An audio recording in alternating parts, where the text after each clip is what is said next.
이제 오늘은요, 이제 마지막 지난번에 동방박사와 메시아의 별에 대해서 시간 관계상 다 못해드렸기 때문에 오늘 이제 메시아 탄생을 알리는 동방박사들이 보았다는 그 별이 무엇인지에 대해서 이제 오늘 말씀드리겠습니다. 보통 그 크리스마스 카드 같은데 보면 이런 식의 그림이 이제 많이 보입니다. 예루살렘이나 베들레헴 상공에 이상한 별 하나가 껌뻑껌뻑하고 있는 저런 그림을 보게 되는데, 이런 식의 그림은 사실적인 그림이 아닙니다. 여러분, 그 동방박사들이 보았다는 그 별은 일반인들이 누구나 쉽게 알 수 있는 그런 특별한 별이 아닙니다. 전문가들만이 알 수 있는, 연구해야만 알 수 있는 별입니다. 왜냐하면 성경에 그 근거가 있습니다. 마태복음 2장 2절의 말씀인데 함께 한번 읽으시겠습니다. 시작. 유대인의 왕으로 나시니가 어디 계시뇨? 우리가 동방에서 그의 별을 보고 그에게 경배하러 왔노라 하니 헤롯 왕과 온 예루살렘이 듣고 소동한지라. 여기를 보시면요, 동방박사들이 예루살렘에 와가지고 왕이 탄생했고 우리가 그 별을 보고 왔다고 말을 하니까 그때서야 헤롯 왕과 그 예루살렘 사람들이 소동을 일으켰다고 돼 있죠. 그러면 동방박사들이 오기 전까지는 사람들이 그 내용을 알고 있었다는 겁니까? 모르고 있었다는 겁니까? 까맣게 모르고 있었다는 겁니다. 동방박사들이 오고 나니까 그때서야 그런 일이 있었어? 하고 소동을 일으켰다는 겁니다. 그래서 일반인들이 알 수 있는 별이 아니라 전문가들이 연구해야 되는 별입니다.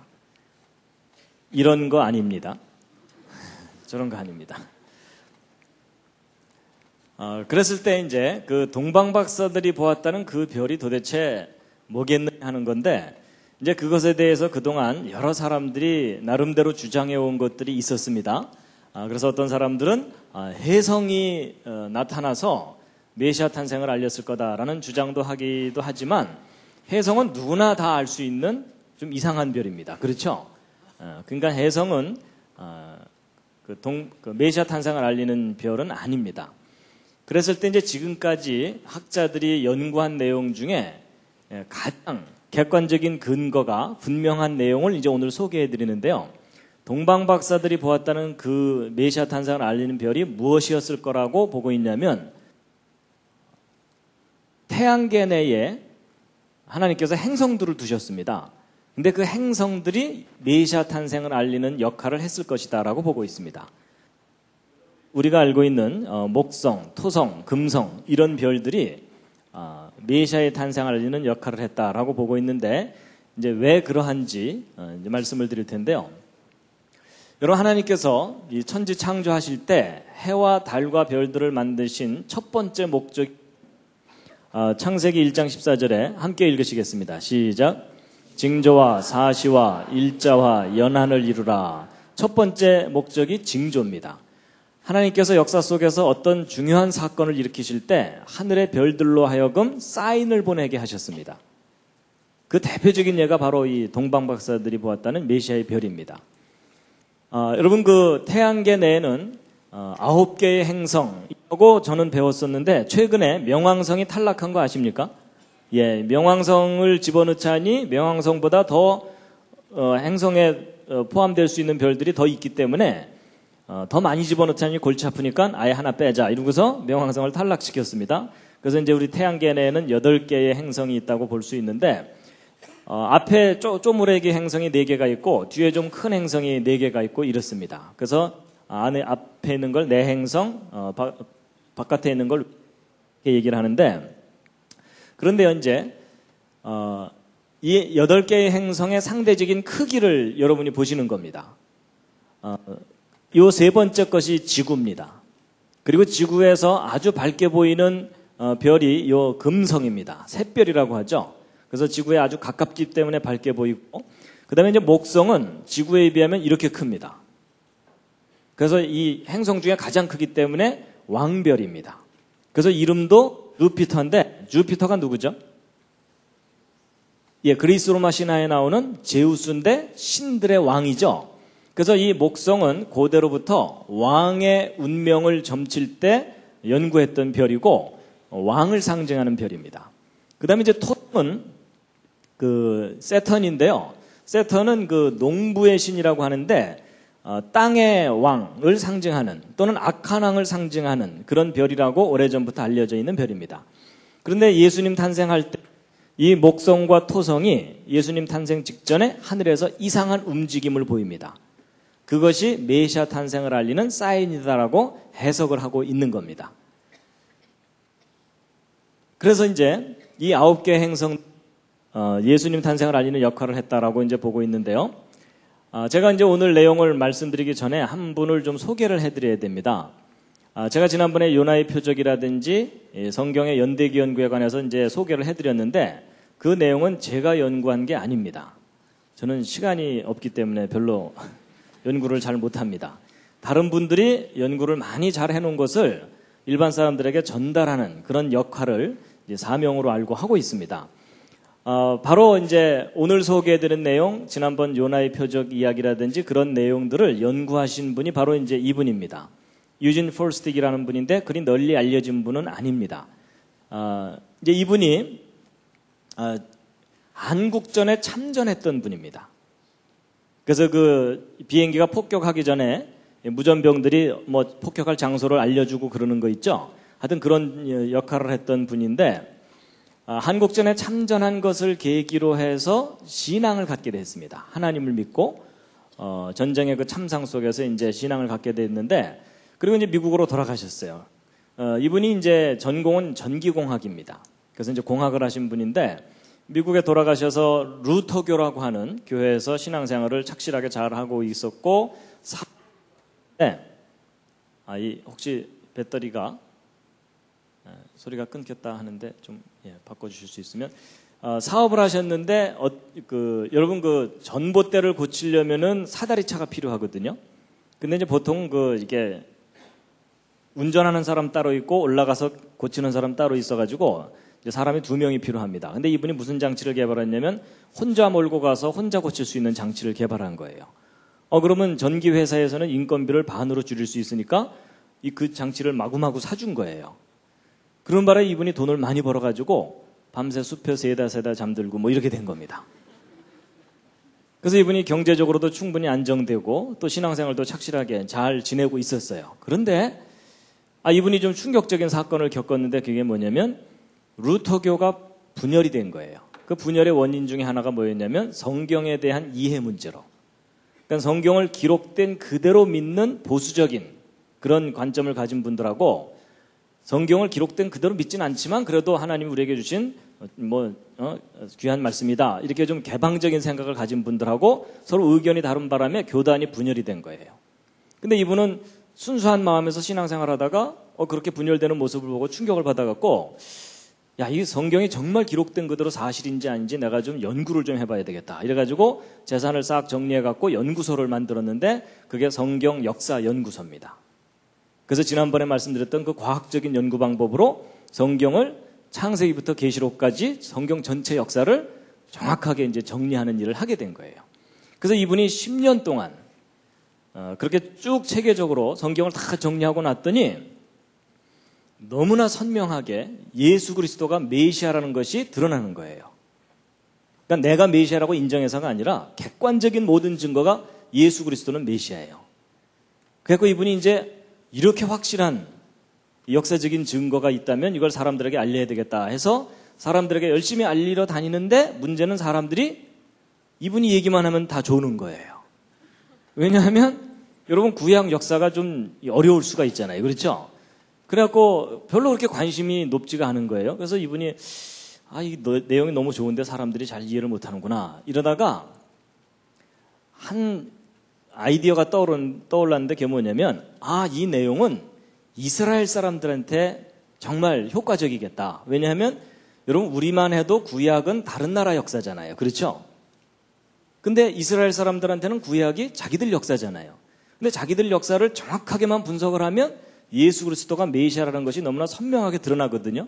그래서 이스라엘 선교를 해야 되겠다. 그래서 이분이 이스라엘 선교를 다니기 시작한 거예요. 그래서 이스라엘 사람들에게 당신들의 역사를 정확하게만 연구하면 예수 그리스도가 분명히 메시아다. 이걸 이제 알려주러 다니게 됐는데, 그래서 이제 이분이 이스라엘에 가서 이스라엘 대학에, 유대인들의 그 대학에 가서 강의도 했어요. 그러니까 이분이 이제 자기가 연구한 결과를 가지고 가서 그 이스라엘 그 대학 교수에게 설명을 쫙 했더니 그 대학 교수가 깜짝 놀라는 거예요. 이방인이 자기들보다 자기들의 역사를 더 정확하게 정리를 했거든요. 그리고 당신 이 내용 우리 학교에 좀 강의 좀 하라고. 그래서 이분이 이제 강의를 하게 됐어요. 근데 여러분 그 이스라엘은 아다시피 예수를 안 믿잖아요. 그렇죠? 그러니까는 예수 얘기를 하면 안 되거든요. 그래갖고 이분이 이제 예수 얘기는 다 빼고 이스라엘 역사만 정확하게 한 학기 동안 강의를 한 거예요. 근데 이제 문제가 생겼어요. 무슨 문제가 생겼냐면 학생들이 한 학기를 다 듣고 났더니 결론이 뭐예요? 예수가 메시아인 거예요. 그래서 이제 학교가 이제 난리가 난 거예요. 학생들이 술렁술렁 거리면서 다 듣고 났더니 예수가 메시아라는 막 얘기들이 막 도니까 이제 정작 다급해진 건 누구냐면 이분을 강의를 맡겼던 그 교수가 자기 입장이 곤란해진 거예요.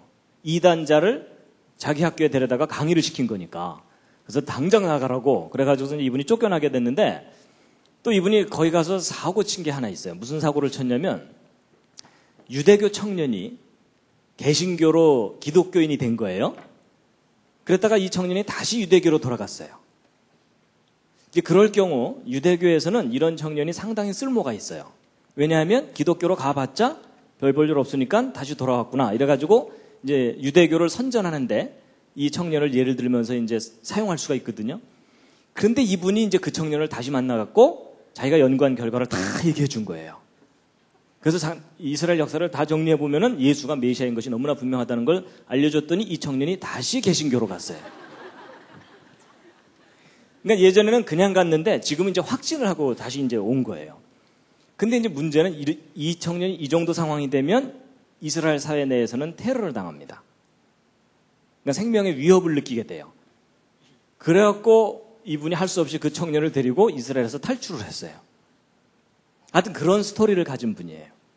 그래갖고 이제 이분이 이스라엘 이제 선교에 이게 너무나 효과적인 걸 알고서 이제 선교를 다니다가 떠오른 민족이 하나 있습니다. 그게 뭐냐면 한국이 떠오른 거예요. 왜냐하면 자기가 참전도 했을 뿐만 아니라 이스라엘을 선교하기에는 한국 사람들이 뭔가 정서적으로 통하는 것 같다. 이렇게 개인적으로 느낀 것 같아요. 그래서 이제 한국을 방문했는데 누구를 찾아갔냐면 여러분 그 대천덕 신부님이라고 아십니까? 그 아처토레 이 대천덕 신부님을 예수원으로 찾아가서 자신이 연구한 결과를 이제 저분에게 다 설명을 해드렸어요. 그랬더니 대천덕 신부님이 너무나 기뻐하면서 이렇게 중요하고 소중한 내용은 사람들에게 좀 알려야 된다. 이래가지고서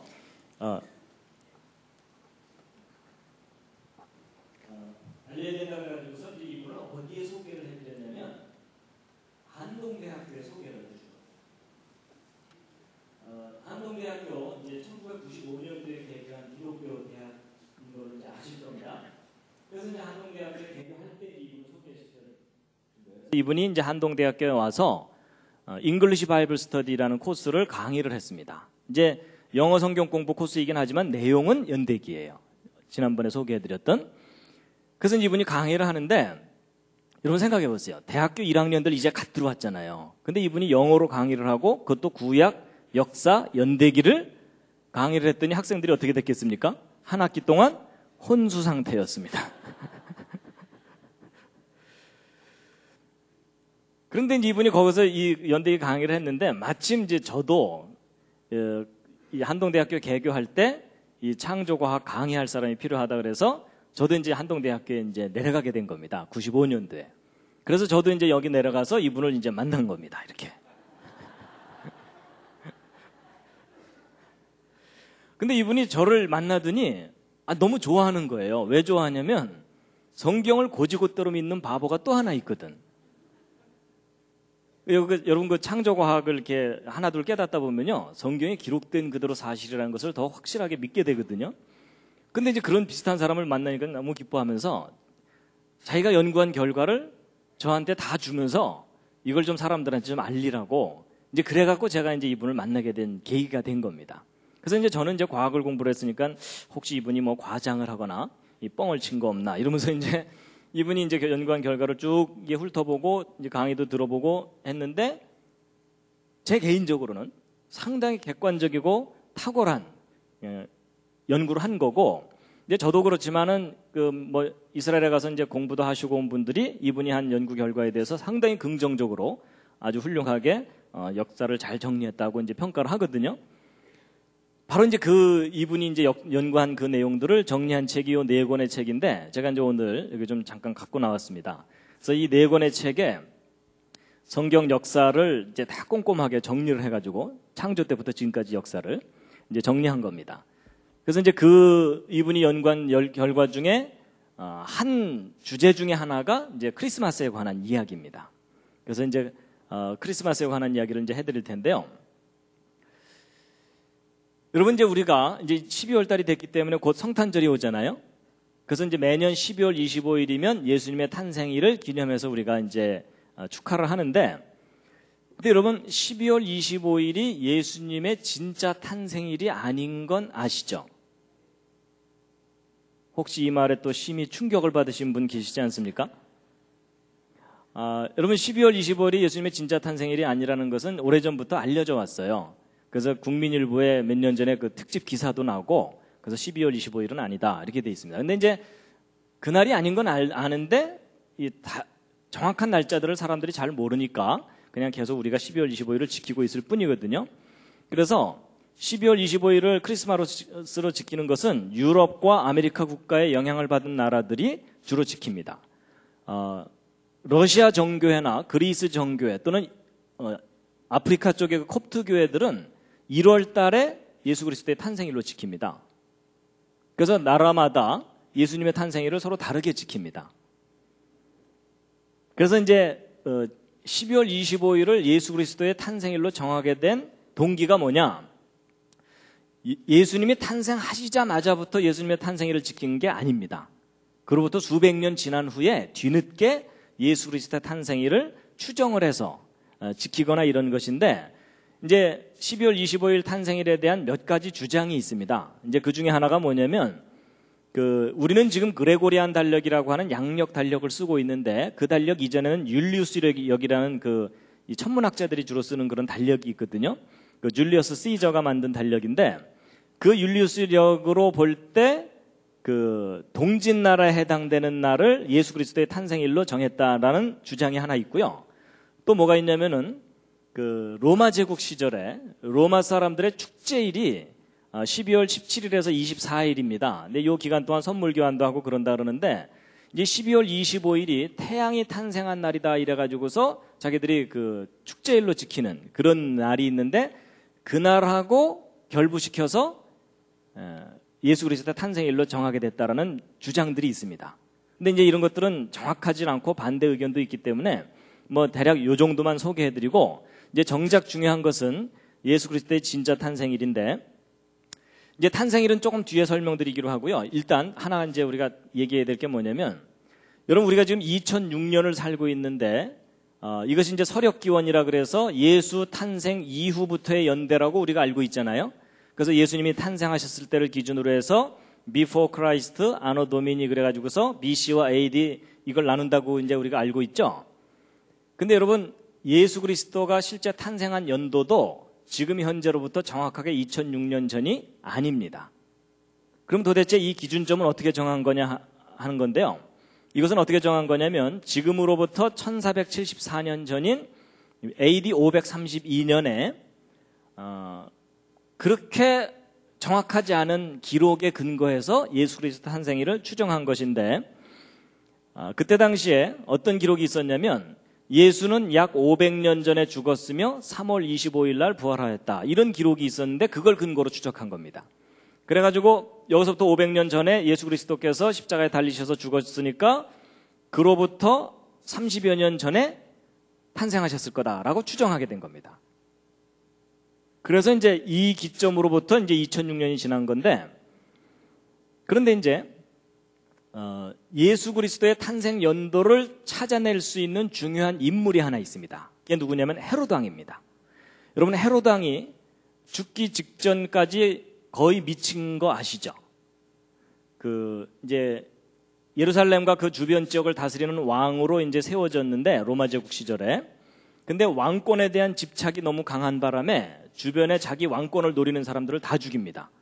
그래서 막 아내도 죽이고 아들도 죽이고 다 죽이는데 막 죽이다가 떠오르는 사람들이 있었어요. 그게 누구냐면 얼마 전에 동방 박사들이 와갖고 왕이 탄생했다고 얘기했잖아요. 그렇죠? 그거 찾아서 죽여야 되죠. 그래가지고 성경 기록 아시는 대로 그 박사들에게 자세히 알아본 그때를 표준해서 2살부터 그 아래로 다 죽였다 이렇게 돼 있죠. 근데 저 이제 아이들을 학살하는 사건이 있고 난 직후에 헤롯 왕이 죽습니다. 그러면 우리가 헤롯 왕이 언제 죽었는지만 정확하게 알고 나면 그로부터 대략 한 2년 전쯤 예수 그리스도가 탄생하신 거라는 거죠. 근데 헤롯 왕이 언제 죽었는지에 대한 기록이 있습니다. 그게 뭐냐면 여러분 요세푸스라 그래서 로마 제국 시절에 유대 역사를 정리한 사람입니다.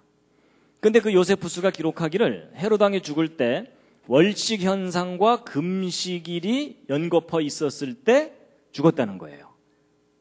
근데 여러분 이 월식 현상, 금식일 이런 이야기가 나오면 이제 여러분이나 저나 기뻐요. 왜 기쁘죠?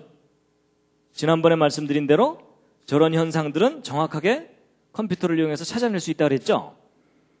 그래가지고 이 월식 현상과 금식일이 이제 연거푸 있었던 데를 찾아내면 되고요.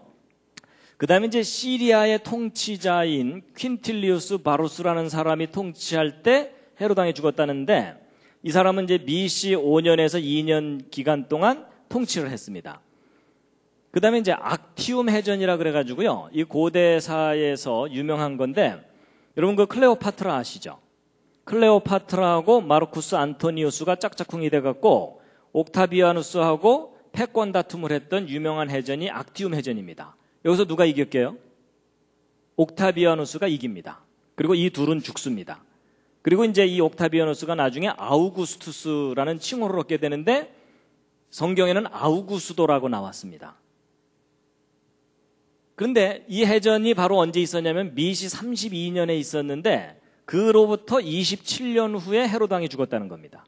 그러면 BC 32년에서 27년 지난 후니까 BC 4년이 되는 거죠. 그래서 BC 4년에 이제 헤롯 왕이 죽었다는 것을 이제 알아내게 됐으니까 그때 월식 현상만 찾아내면 되는 겁니다. 근데 그 월식 현상을 컴퓨터를 이용해서 이렇게 찾아낸 겁니다. 그래가지고 BC 4년 3월 11일 날 월식 현상이 있었습니다. 아니라 그러실까봐 제가 잠깐 그 월식을 찾아서 보여드리겠습니다. 여러분 지난번에 보셨던 그 컴퓨터 프로그램 기억하실 겁니다.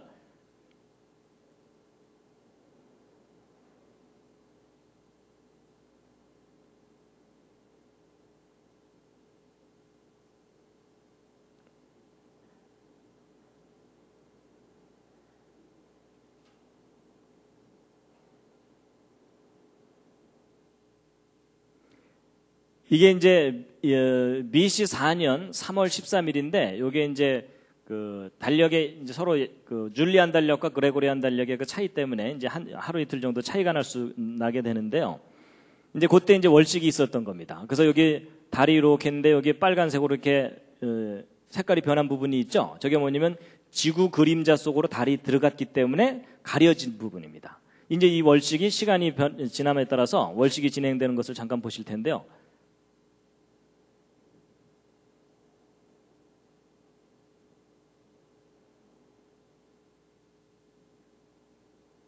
보셨죠? 그래서 그때 월식을 컴퓨터를 이용해서 다 찾아낼 수가 있습니다. 이렇게.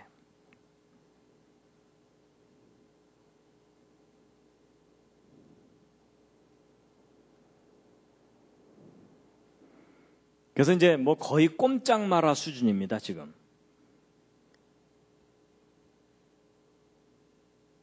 이제 월식 2004년 5월 14일 날 그 프라하에서 이게 월식을 본 것을 사진 찍은 것을 그 인터넷에 이제 올려놓은 걸 제가 잠깐 보여드린 거고요. 이제 그렇다면 이제 BC 4년이 그 헤롯 왕이 죽은 때가 이제 맞다면 예수님은 BC 6년 경쯤 태어나신 거거든요. 그랬을 때 그 예수 그리스도의 탄생에 대해서 이 초대 교부 중에 하나인 터툴리안이라는 분이 언제 탄생했다고 이제 기록을 해놨냐면 그 시리아의 통치자가 아까는 그 퀸틸리우스 바루스였는데 이제 예수 그리스도의 탄생은 세터니너스가 이 시리아를 통치할 때 탄생했다는 겁니다. 근데 이 사람이 미시 9년에서 6년 기간 동안 통치를 했거든요. 그러니까 요 기간 중에 예수 그리스도가 탄생하신 거예요. 그러니까 미시 6년일 가능성이 이제 높은 거죠. 근데 예수 그리스도의 탄생일에 대해서 이집트의 알렉산드리아라는 지역에 있었던 초대 교부 중에 한 사람이 세인트 클레멘트인데, 이 클레멘트라는 분이 예수 그리스도의 탄생에 관한 몇 가지 기록을 모아놓은 게 있어요. 그 중에 그 모아놓은 몇 가지 기록 중에 가장 객관적으로 입증 가능한 이제 날짜가 언제냐면, 이집트 달력으로 이분이 표기를 해놨는데, 이집트 달력으로 파코몰 25일입니다. 이집트 달력으로. 근데 요걸 일단 무엇으로 바꿔야 되냐면 이스라엘의 달력으로 바꿔야 됩니다. 그 구약 달력으로. 그걸로 바꿔놨더니 2월 28일이에요. 구약 달력으로. ER28라 그래서. 근데 이제 이스라엘 달력은 음력이거든요. 그럼 이제 저것을 우리가 현재 쓰고 있는 양력 달력으로 바꾸면 5월 14일이 되는 겁니다. 그래서 클레멘트가 수집한 기록 중에 하나가 옳다면, 조건은 붙어요. 예수 그리스도의 실제 탄생일은 BC 6년 5월 14일이라는 겁니다. 갑자기 화이트 크리스마스의 환상이 깨지시지 않습니까? 우리는 하도 오랫동안 겨울에 예수 그리스도의 탄생을 맞았었기 때문에 늘 화이트 크리스마스를 꿈꿨잖아요. 근데 이 기록이 맞다면 예수님은 5월 달에 오신 거니까 계절의 여왕 5월에 오신 겁니다. 꽃피는 봄에 님이 오신 거예요. 근데 저도요, 제가 이제 뉴질랜드에 가서 거기서 크리스마스를 보낸 적이 있었거든요. 거기는 남반구니까는 크리스마스 때가 여름입니다. 한여름 땡볕에 크리스마스를 지내려니까 너무 이상한 거 있죠. 그래서 이게 뭐 북반구에 사느냐 남반구에 사느냐에 따라서 크리스마스가 전혀 다른 느낌입니다. 그런 것처럼 우리도 너무 화이트 크리스마스를 고집할 필요는 없습니다.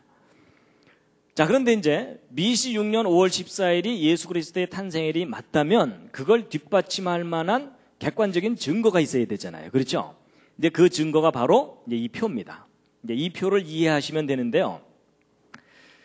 여러분, 예수님이 BC 6년 5월 14일 날 탄생하셨다면 예수 그리스도의 탄생일을 입증해 줄 만한 인물이 하나 있습니다. 그게 누구냐면 세례 요한입니다. 세례 요한은 예수 그리스도보다도 6개월 먼저 태어난 예수님을 예비한 선지자죠. 여러분, 세례 요한과 예수님은 무슨 관계죠? 혈연 관계로는 사촌 관계입니다. 누가 형이죠? 세례 요한이 당연히 형입니다. 6개월 먼저 태어났으니까. 세례 요한의 아버지가 누군지 혹시 아십니까? 성경을 보면 나오는데요. 사가랴입니다. 정 기억이 안 나시면 슈퍼에서 물건을 사가랴 뭐 이렇게라도 좀 외워주시면 감사하겠습니다. 그래서 세례 요한의 아버지 이름이 사가랴고 어머니의 이름이 엘리자벳입니다. 근데 사가랴의 직업이 뭘까요? 제사장입니다. 제사장인데 어느 팀 제사장이냐면 아비야 반열의 제사장이라고 성경에 나옵니다. 이런 게 무슨 말이냐면 다윗 왕이 솔로몬에게 정권을 넘겨주기 직전에 제사장 제도를 정비를 해갖고 24팀을 만들어서 한 팀이 한 주씩 성전 봉사를 하도록 제도를 만들었어요.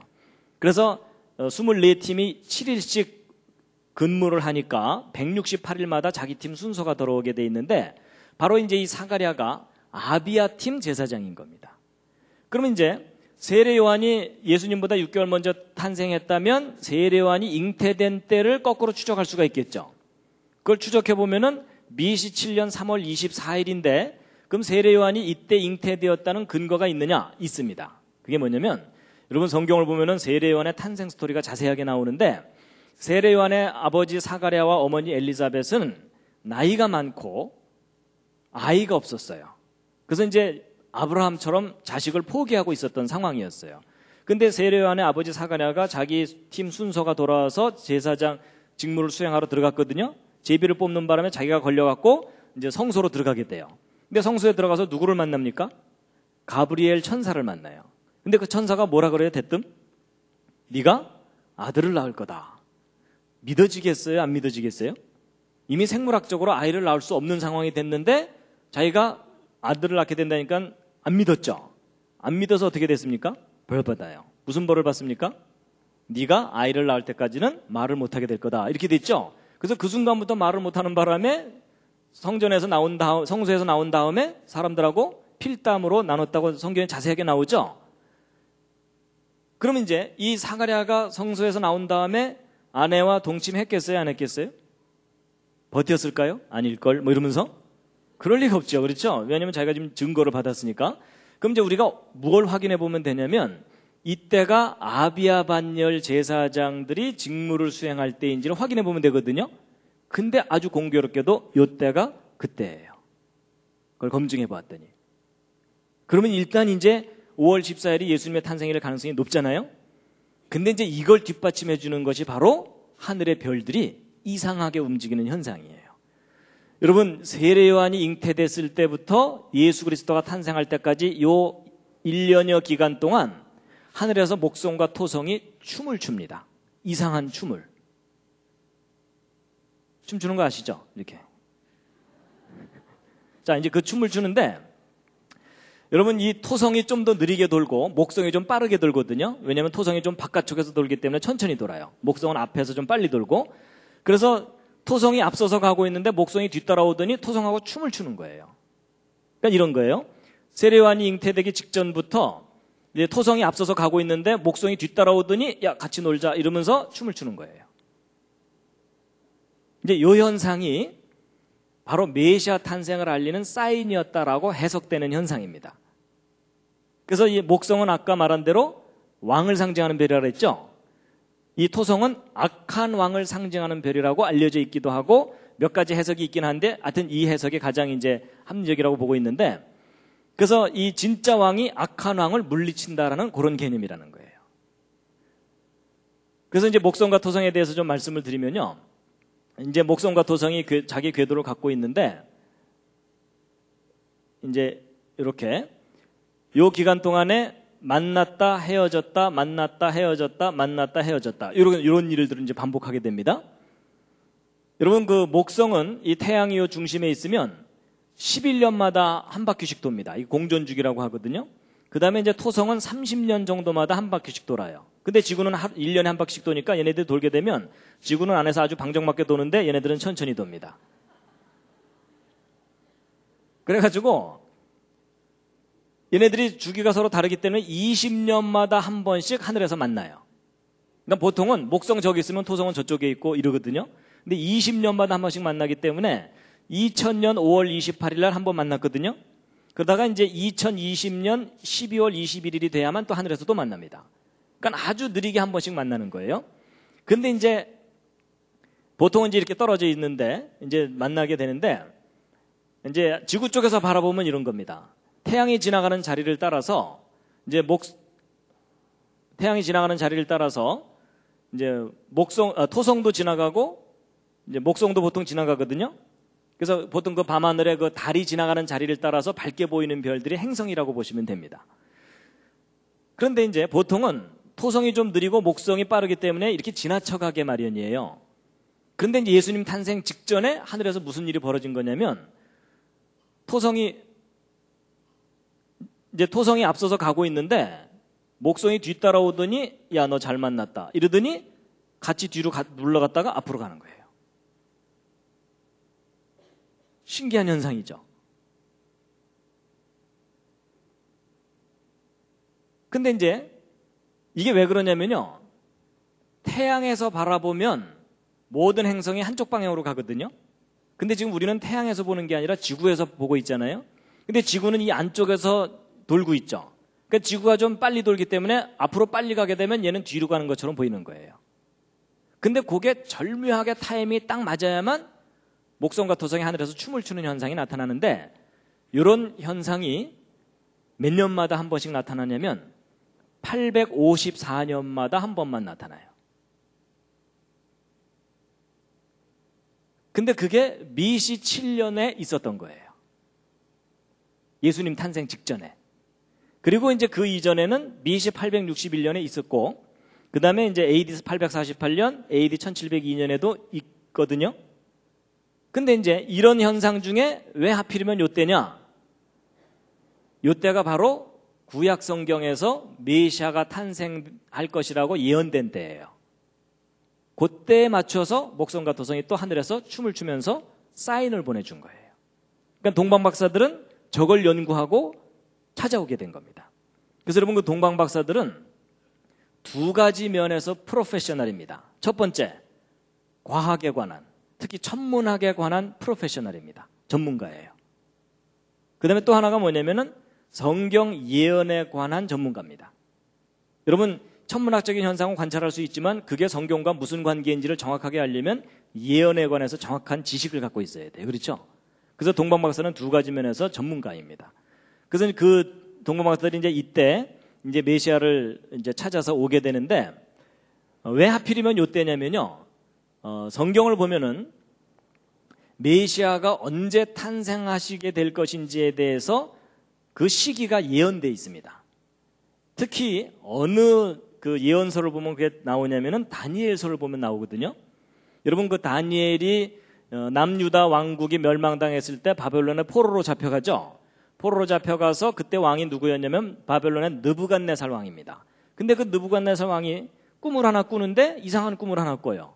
신상 꿈을 꾸는데 한 신상을 보았는데 머리는 금이고 여기서부터 이 가슴까지는 은이고 거기서 무릎까지는 동이고 그 밑에는 철인데 발은 또 얼마는 철이고 얼마는 진흙이다, 이렇게 돼 있죠.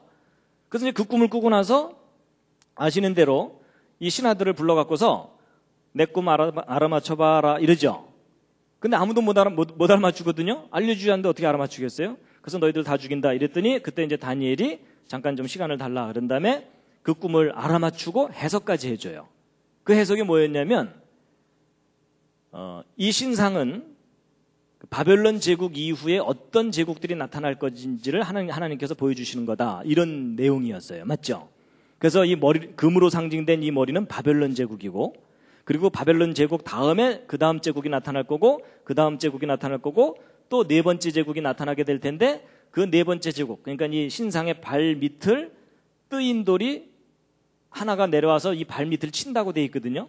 그러면 이 금신상이 가루가 돼가지고 막 흩어져 버리는 내용인데, 그 뜨인 돌이 무엇을 상징하는 거냐면 메시아를 상징하는 겁니다. 그래서 이 메시아가 네 번째 제국 때에 오게 될 것이다라고 돼 있어요. 그래서 첫 번째 제국이 바로 바벨론 제국이라면 그때 당시 이스라엘을 지배했던 이 제국들이 바벨론 다음에 페르시아, 헬라, 로마로 이렇게 변하거든요. 그러면 이 바벨론 제국으로부터 네 번째 제국이 로마 제국이죠.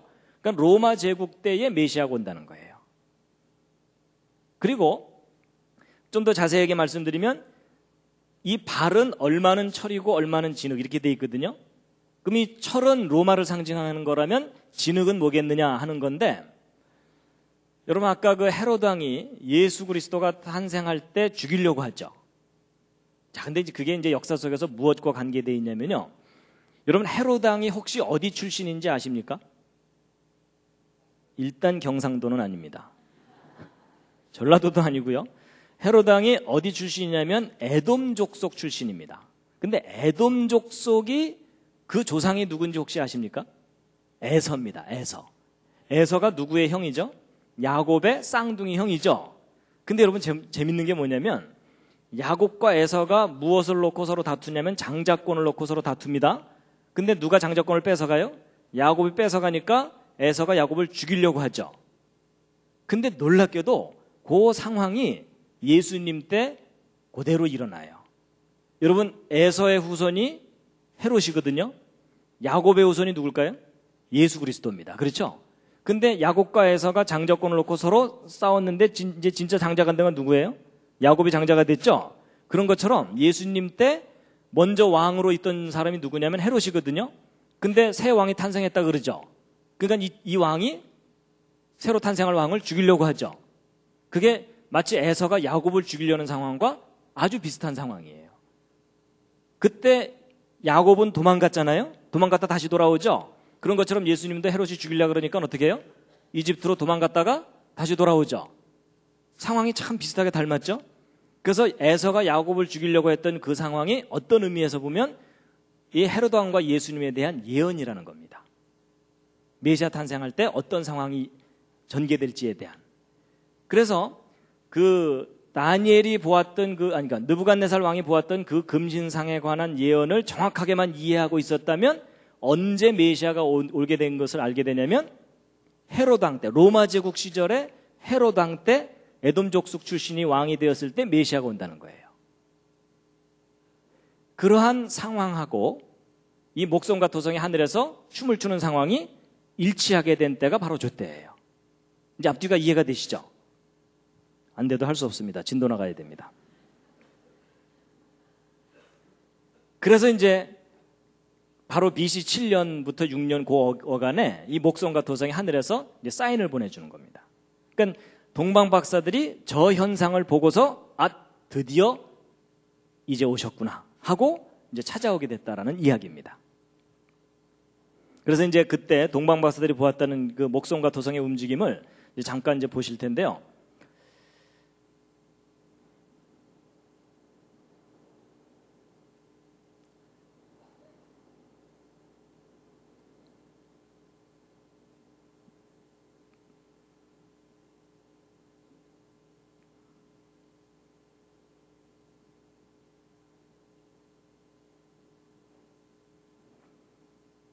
자, 이것은 이제 언제냐면은 BC 8년 5월 14일이기 때문에 예수 그리스도 탄생 2년 전입니다.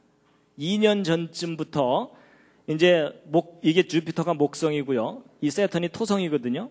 이 두 별이 서로 이제 멀리 떨어져 있다가 요때 이제 가까이 만나기 시작하는 때예요. 그래서 이제 요때 상황을 보시게 될 텐데요. 일단 이 두 행성이 움직이는 상황만 먼저 이제 보시겠습니다. 자, 이게 토성이고요. 이게 목성입니다. 근데 얘네들이 이제 전체적으로 왼쪽으로 이동해 갈 거예요. 시간이 흐르면서. 그래가지고 이제 그런데 얘네들이 약간 왼쪽으로 갔다가 오른쪽으로 좀 갔다가 이러면서 술 취해서 흔들리듯이 이게 좀 흔들흔들하면서 왼쪽으로 갈 거예요. 왜냐하면 지구에서 바라보니까 상대적으로 좀 뒤로 갔다 앞으로 갔다 이러면서 이제 앞으로 전진하는 거거든요. 자, 지금부터 이제 여기 어디를 보시면 여기를 보시면 되는데요. 이제 BC 8년 5월 달인데 요 달이 넘어가는 걸 보시면 됩니다. 그래서 이제 BC 8년부터 이제 움직이기 시작합니다. 아이고 이렇게 움직이면 안 됩니다. 스톱.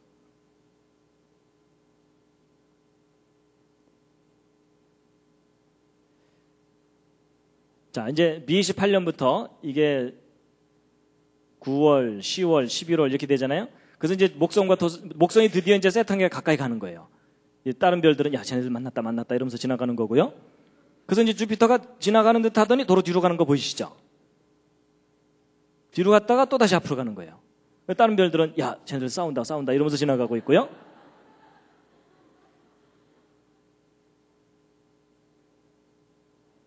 보셨죠?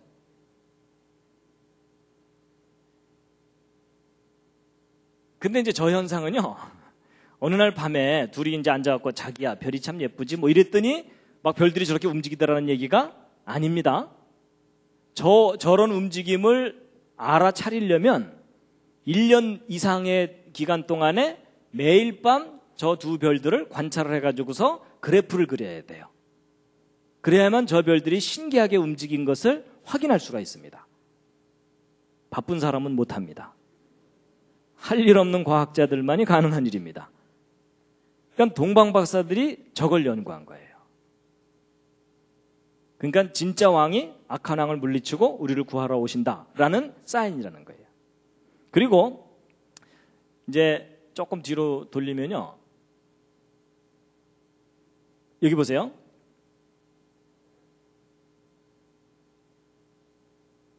여기 지금 토성, 목성이 있는데 여기 비너스가 가까이 오죠.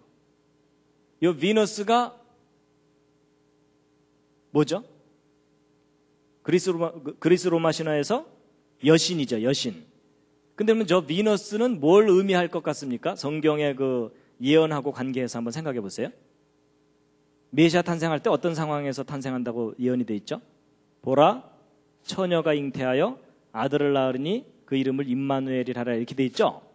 진짜 왕이 악한 왕을 물리치러 오는데 처녀의 몸에서 태어난다. 그게 성경에서 메시아에 관해서 예언된 가장 중요한 내용이거든요. 근데 그 상황을 저 세 별이 나타내주고 있다라고 보고 있어요. 근데 이렇게 얘기하면 이제 어떤 분들은 야, 지금 뭐 그리스 로마 신화하고 성경을 짬뽕에 비빔밥을 만드는구나, 이런 생각하는 분들이 계실 거예요. 근데 이제 이 상황을 이해하시려면 지난번 제가 강의했던 연력학 법칙을 좀 떠올리셔야 됩니다. 여러분, 갑자기 머리에 주관하시나요? 여러분, 어떤 정보가 있으면, 진짜 정보가 있으면 그게 시간이 지나면서 변질되는 현상이 있다 그랬죠? 잘 보세요. 여러분, 하나님께서 태초에 우리 인간이 타락했을 때 아담과 하와를 에덴 동산에 쫓아내시면서 여자의 후손 중에 메시아가 태어날 거다, 그리고 또 메시아가 탄생할 때는 하늘에 징조가 있을 거다라는 걸 다 알려주셨거든요. 그러면 그 지식을 갖고 있던 사람들이 그 징조를 제대로 알아차리려면 그 징조에 대한 정확한 지식이 있어야 알아차리겠죠.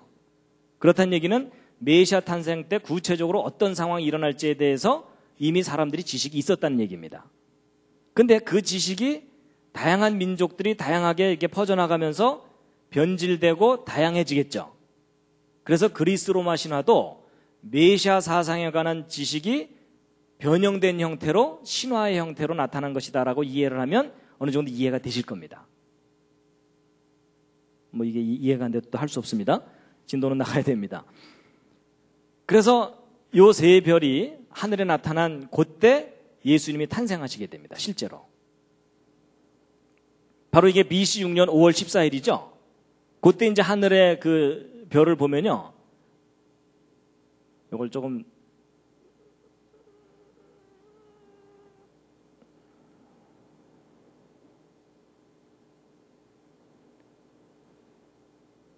보세요.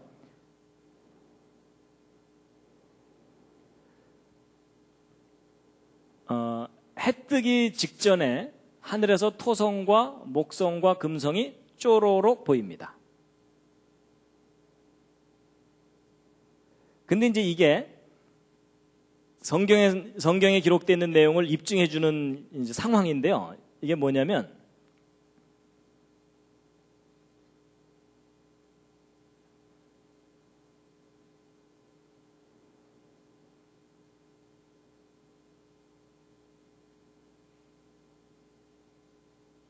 자, 보세요. BC 6년 2월 28일입니다. 2월 28일이면은 예수님 탄생 조금 직전이거든요. 직전까지 이 목성과 토성이 태양 왼쪽에 있어요. 태양 왼쪽에 있다는 얘기는 뭐냐면요, 이제 지구가 여기 있으면 태양이 여기 있고 목성과 토성은 그 뒤쪽에 있는 겁니다. 뒤쪽에 있는데 태양 왼쪽에 있어요. 그러면 이게 이제 시간이 지나면서 태양이 먼저 뜨고 목성과 토성이 나중에 뜬다는 얘기는 저녁에 질 때 태양이 먼저 지고 목성과 토성이 나중에 진다는 얘기죠. 그러니까 이 동방 박사들이 저 별을 관찰할 때에는 밤새 이 두 별이 춤을 추는 현상을 관찰할 수 있었거든요. 그러다가 자기들이 연구한 지점으로부터 출발해서 예루살렘 오는 그 도중에는 저 두 별이 관찰이 안 됩니다. 안 되는 이유가 뭐냐면, 이 상황에서 시간이 지나가게 되면 이 두 별이 어떻게 움직이는지 보시면요, 태양 오른쪽으로 이동을 하게 되거든요. 그럼 이제 태양 오른쪽으로 이렇게 이제 이동해 가는 요 와중에는 태양빛이 너무 강하기 때문에 이 두 별이 관찰이 안 됩니다. 그러다가 이 두 별들이 태양 오른쪽으로 딱 나타나야 이제 어떤 일이 벌어지냐면, 매일 아침 해 뜰 때 얘네들이 먼저 뜨고 태양이 나중에 뜨는, 그러니까 이걸 좀 뒤로 돌렸다 앞으로 이제 다시 돌려버리면요, 이제 이 상태에서 태양이 뜨기 직전에 토성이 보이고 목성이 보이는 현상이 나타나거든요. 자, 그럼 이제 저게 이제 뭘 의미하냐면요, 동방 박사들이 예루살렘에 왔어요. 헤로드 왕에게 얘기했죠. 왕이 탄생하는 별을 우리가 보고 왔는데 어디에서 나셨는지 좀 알려달라. 그랬더니 왕이, 헤로드 왕도 나도 모르니까 너네들이 좀 찾거든, 나한테 알려줘라 이랬죠. 그 대신에 이제 성경 기록을 봤더니 베들레헴에서 메시아가 탄생할 거라는 예언이 있어가지고 하여튼 그쪽으로 가봐라 이랬거든요. 근데 이제 동방 박사들이 저 두 별이 안 보이다가 헤롯궁에서 딱 나와가지고서 자기들이 어느 쪽으로 가려고 그랬더니 그 별이 다시 나타났다고 돼 있죠. 그래서 이제 사람들은 그 부분을 읽으면 무슨 생각을 하냐면, 야, 이 별이 동방 박사들을 인도해 주다가 사라졌다가 다시 나타났다고 돼 있거든요. 그래서 이제 전통적인 그 메시아 탄생의 별에 대한 관점을 가진 분들은 이상한 별 하나가 나타났다가 사라졌다가 다시 나타났다 이렇게 생각하거든요. 근데 그게 아닙니다.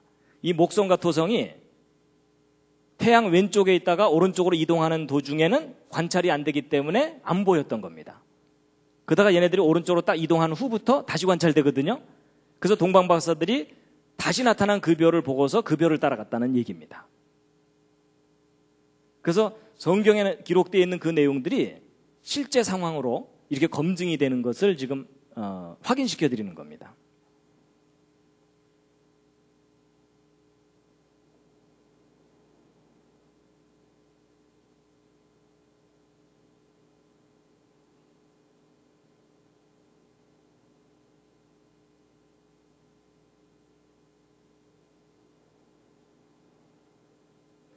잠시 기지개를 한번 쫙 켜시겠습니다.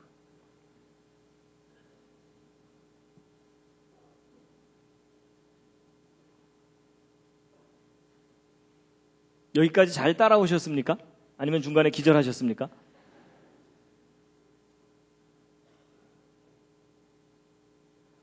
지금 2000년 전에 메시아 탄생을 알렸던 그 별에 대해서 확인시켜드리는 중입니다. 사실 이게 컴퓨터가 개발되기 전까지는 불가능한 일입니다.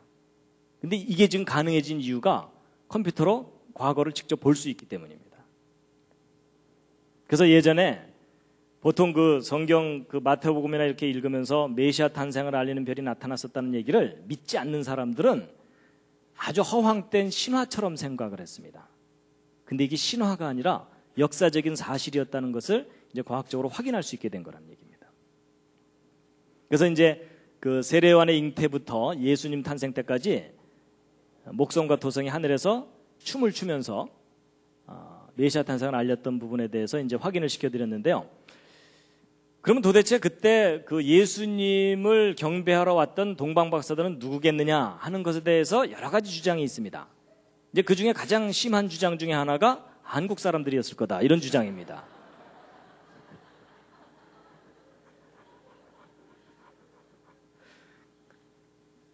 동방에서 갔다 그러니까는 한국에서 갔다고 주장을 하는데 이제 그건 아니라고 보고 있는데, 왜냐하면요, 여러분 아까 그 목성과 토성이 이렇게 춤을 추는 현상도 정말 보기 드문 신기한 현상이지만 이 세례요한의 잉태와 세례요한의 탄생 요 어간에 일식 현상이 연거푸 2번 나타납니다. 근데 저 일식도 개기일식이 아니고 부분일식입니다. 부분일식이란 얘기는 일반인들은 알아차리지 못하는 인식이라는 뜻입니다.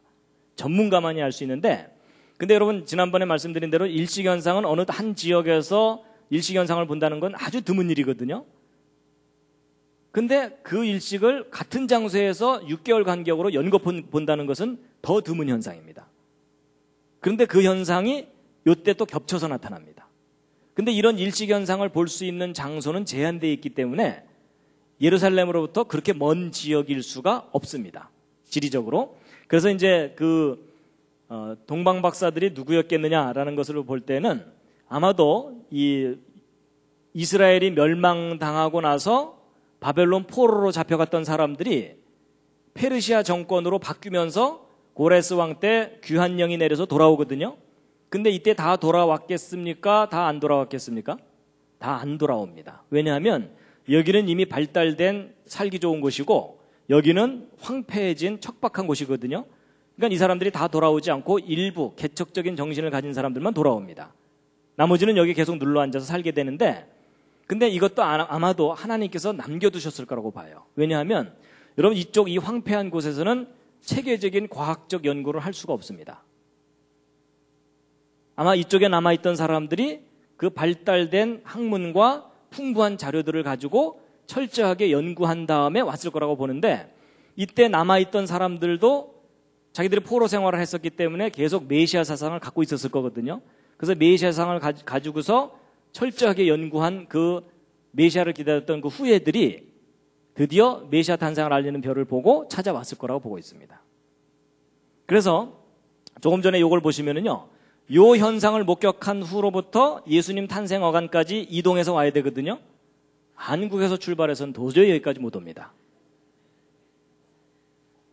그래서 아마 바벨론 쪽에 포로로 잡혀갔던 사람들이 그 후손들이 아마 메시아 사상을 갖고 박사가 돼서 찾아왔을 거다라고 추정하고 있습니다.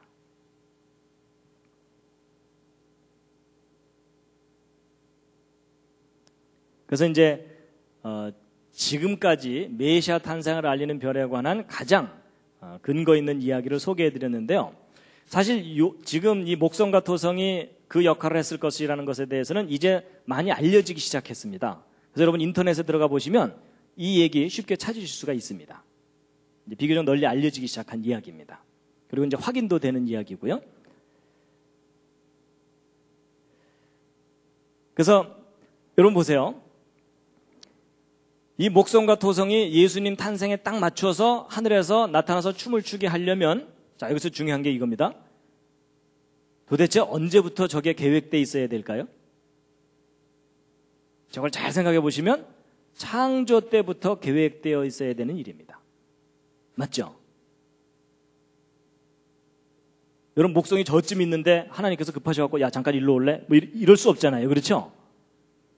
여러분 이게 무슨 얘기냐면 하나님께서 성경에서 무슨 말씀을 하시냐면 내가 태초부터 미래에 일어날 일을 다 얘기해 놓았다. 이런 말씀을 하세요. 다 예언해 놓았고 그걸 이루는 존재가 바로 나다. 그 대신 너희들이 연구를 해봐라. 연구를 하면 이 우주를 다스리는 존재가 나라는 것을 확인할 수 있을 것이다. 그런 얘기를 합니다. 바로 이 메시아 탄생을 알리는 별도 중요한 의미 중에 하나가 바로 그겁니다. 시편 19편 1절에 있는 말씀 함께 한번 읽으시겠습니다. 시작. 하늘이 하나님의 영광을 선포하고 궁창이 그 손으로 하신 일을 나타내는도다.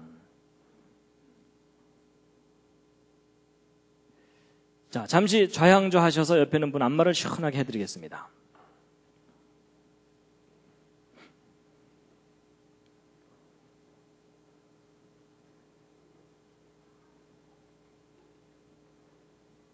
안마를 시작한다는 얘기는 강의가 쉽게 끝날 것 같지 않다는, 반대로도 해주시고요.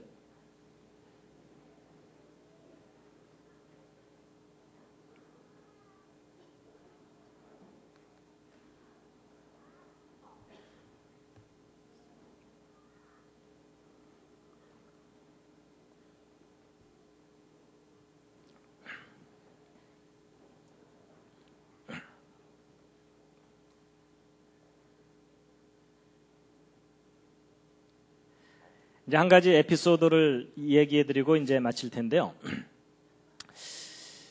여러분 그 예수님의 탄생일이 BC 6년 5월 14일이 맞다면, 조건은 붙어요.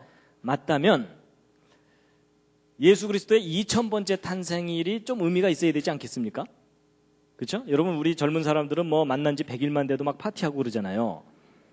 그러니까 예수님의 2000번째 탄생일은 좀 지킬 만한 의미가 좀 있다고 보는데, 여러분 한번 생각해 보세요. BC 6년 5월 14일이 예수 그리스도의 진짜 탄생일이라면 2000번째 탄생 기념일은 몇 년도가 될 것 같습니까? 옆에 있는 분과 한번 상의해 보시기 바랍니다.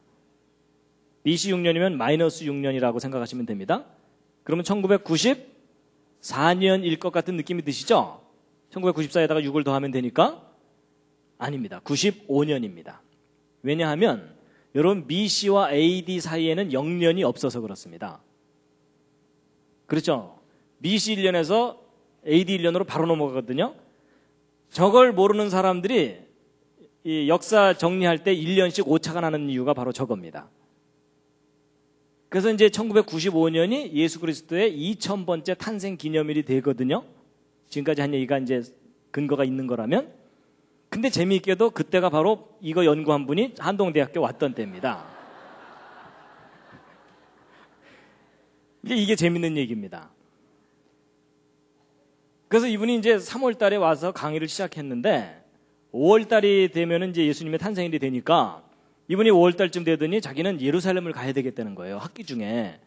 예수 그리스도의 탄생일을 자기가 직접 예루살렘에 가서 축하를 하고 싶다는 거예요. 근데 이분은 본인이 연구했기 때문에 확신을 갖고 있거든요. 그래서 이제 가시라고 그랬죠.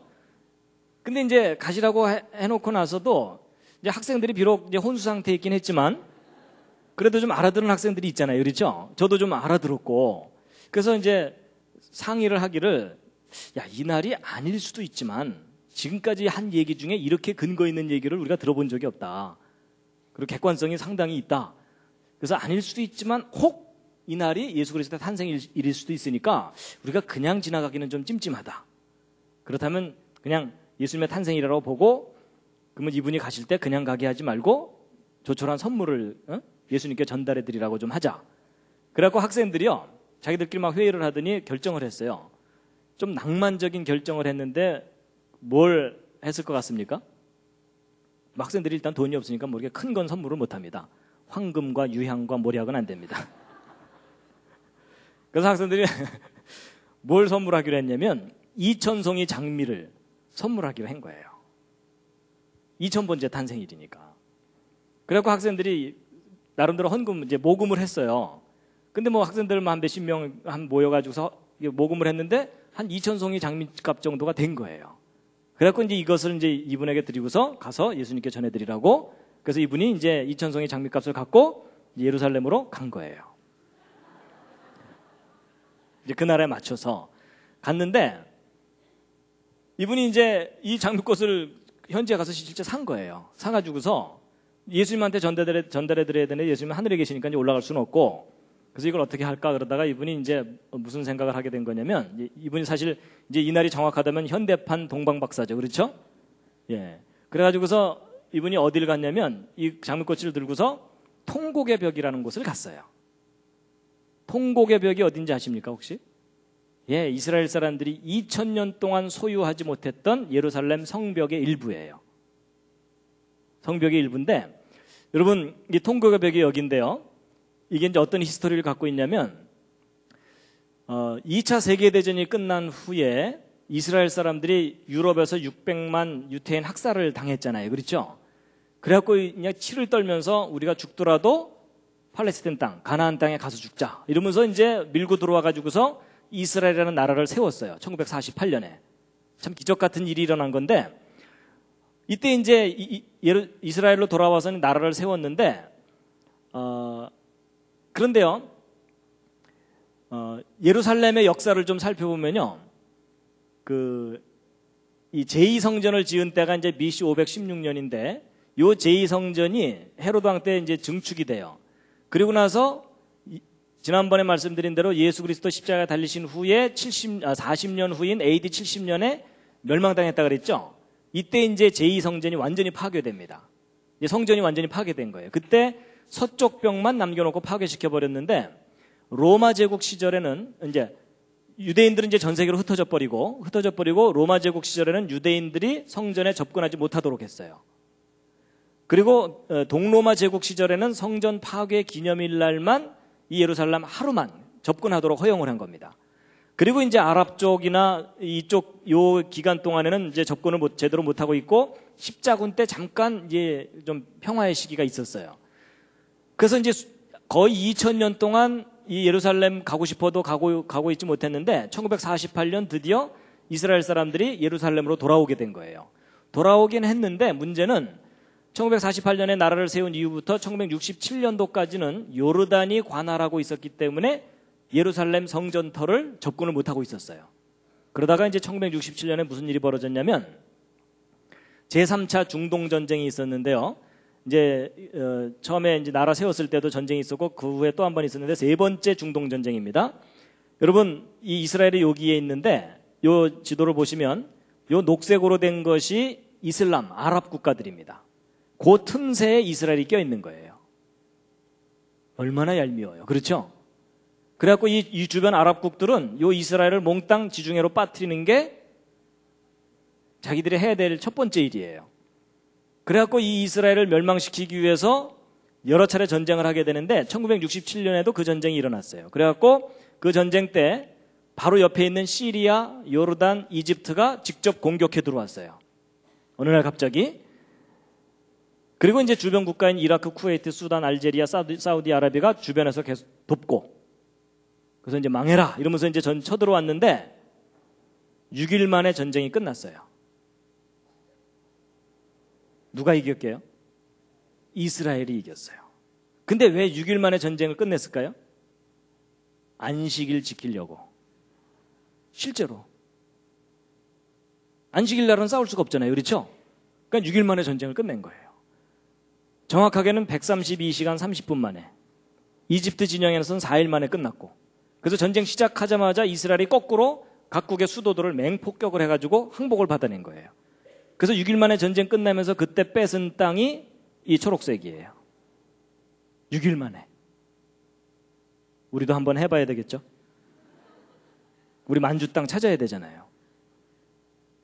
그래서 여러분, 이때 이 큰 땅을, 물론 거의 대부분 사막이긴 하지만 이 큰 땅을 뺏기고 여기도 뺏기고 그래서 그 이후로 계속 그 국제 뉴스에 나오는 게 뭐예요? 시나이 반도 돌려달라, 그 다음에 웨스트뱅크 돌려달라, 골란고원 돌려달라, 가자지구 돌려달라 이러면서 계속 분쟁을 일으켰던 게 바로 저 전쟁 때문입니다. 그런데 이제 문제는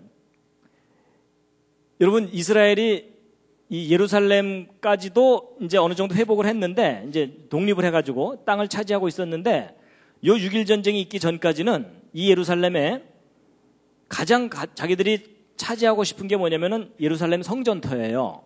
근데 이 성전터는 이스라엘 사람들이 접근하지 못하고 있었던 거예요. 이슬람 세력이 꽉 잡고 있고, 그리고 예루살렘 성전터에 이슬람 사원이 지금 덩그러니 올라가 있어요. 그러니까 이스라엘 사람들한테는 정말 이 화가 나도 엄청나는 일이죠. 근데 여기를 자기들 소유로 해야 되는데 접근도 못하고 있었는데 1967년 6.1 전쟁 끝나는 날 요 서쪽 벽 일부를 탈환한 거예요. 그러니까 2000년 동안 접근하지 못했던, 자기들 소유로 하지 못했던 성벽 일부를 되찾은 날, 고날을 기념하는 날이 예루살렘의 날입니다. 그러니까 우리한테는 다른 나라 사람 이야기지만 저 이스라엘 사람들한테는 저 날이 너무나 감격스러운 날이에요. 2000년 동안 꿈에도 그리던 성전 벽 일부라도 손으로 만져볼 수 있는 그런 날이거든요. 그걸 되찾은 날. 그래서 이게 그때 당시 현장 사진들입니다. 너무나 감격스러운 날이죠. 근데 이제 요 예루살렘의 날이라고 정해진 그 날이 바로 2월 28일이거든요. 1967년. 근데 공교롭게도 이 날이 무슨 날이냐면 이 예루살렘의 날이라고 하는 그 날이 세인트 클레멘트가 예수님의 탄생일이라고 적어놓은 그 날이에요. 어떤 의미에서 역사의 아이러니죠. 그렇죠? 그래갖고 이 날만 되면 이스라엘 사람들은 예루살렘의 날이라 그래가지고서 자기들 깃발을 들고 나와서, 국기를 들고 나와서 막 축제를 해요. 그런데 이제 이분이 이천송의 장미를 끌고 그 통곡의 벽 앞에 나타난 거예요. 이제 물론 이제 이분이 혼자 끌고 간 게 아니고 노인분이거든요. 혼자 끌고 간 게 아니고 이제 어서 기독교인을 몇 사람 만나갖고 도움을 받았죠. 그래서 이제 큰 가방 2개에다가 이제 이렇게 끌고 가서 쫙 펼쳐놓고 그 이천송이 장미를 거기 모인 사람들에게 하나씩 나눠준 거예요. 나눠주면서 이분은 기도한 거죠. 예수 믿으라고 기도하고 그랬던 거죠. 이제 이럴 때 이제 저는 한동대에 남아갖고 학생들을 좀 몇 명 모아놓고 왜 이 날이 예수님의 탄생일이라고 여겨지는지에 대해서 그 근거를 설명해 주면서 아닐 수도 있지만 일 수도 있으니까 우리 기념하고 넘어가자. 이러고서 불법 집회를 했습니다. 크게 알리지는 못했어요. 괜히 이단으로 잡힐까봐. 뭐 장작을 쌓아라 이러면 골치 아프잖아요.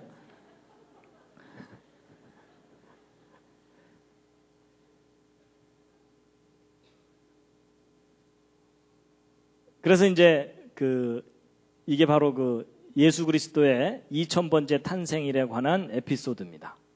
이천송이 장미 사건입니다. 근데 아닐 수도 있어요.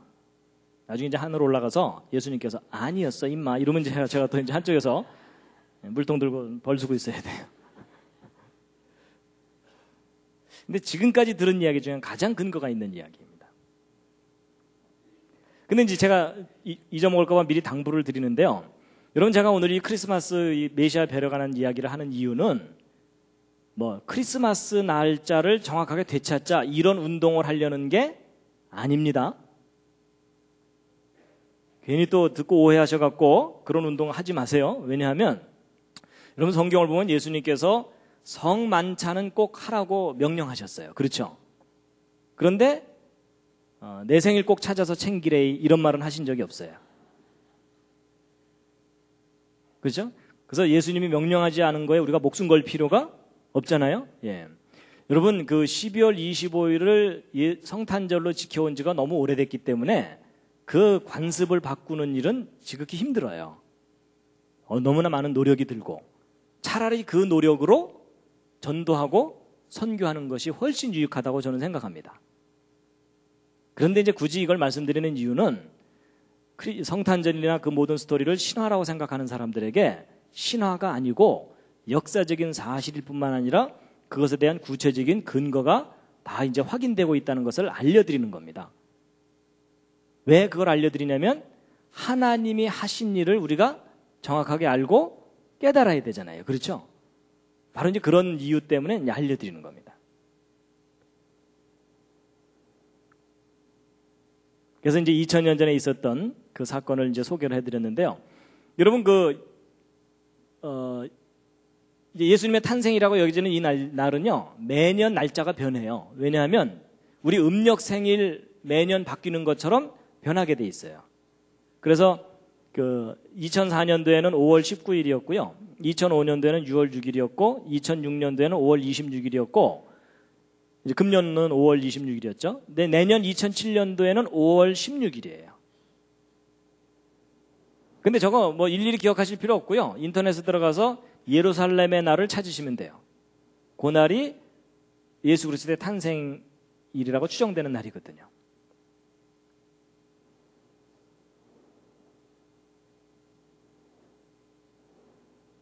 근데 이제 지금 예루살렘에는 평화가 없습니다. 근데 예수님께서 예루살렘의 평화를 위해서 기도하라고 하셨거든요. 그래서 우리가 예루살렘의 평화를 위해서 기도해야 됩니다. 자, 이사야서 41장에 있는 말씀 함께 읽으시겠습니다. 시작. 나 여호와가 말하노니 너희 우상들은 소송을 일으키라. 야곱의 왕이 말하노니 너희는 확실한 증거를 보이라. 장차 당할 일을 우리에게 진술하라. 또 이전 일에 어떠한 것도 고하라. 우리가 연구하여 그 결국을 알리라. 혹 장래사를 보이며 후래사를 진술하라. 너희의 신됨을 우리가 알리라. 또 복을 내리든지 화를 내리라. 우리가 함께 보고 놀라리라. 여러분 지난 시간에 제가 말씀드렸던 왜 여호와 하나님이 유일한 신이신가? 그것에 대한 증거가 뭐라 그랬죠? 예언과 역사라 그랬습니다. 하나님께서 태초부터 미리 미래에 일어날 일을 다 예언해 두신 다음에 그걸 정확하게 이루어 나가십니다. 근데 문제는 우리가 그것에 대한 지식이 없으면 하나님 무슨 일을 하셨는지를 모르면 하나님이 유일한 신이시라는 것에 대한 확증을 못합니다. 근데 하나님께서 역사 속에 그 증거들을 다 두셨고 어떤 의미에서 보면 오늘날 컴퓨터가 개발된 것이 하나님이 하신 일을 보다 선명하게 마지막 때에 드러내시기 위해서 우리로 하여금 개발하게 하신 것이다라고 생각이 되기도 합니다. 그래서 2000년 전에 나타났던 메시아의 배려가는 이야기를 해드렸습니다. 다시 한번 읽으시겠습니다. 시작. 유대인의 왕으로 나시니가 어디 계시뇨? 우리가 동방에서 그의 별을 보고 그에게 경배하러 왔노라 하니 헤롯 왕과 온 예루살렘이 듣고 소동한지라. 마지막 꽃다발입니다.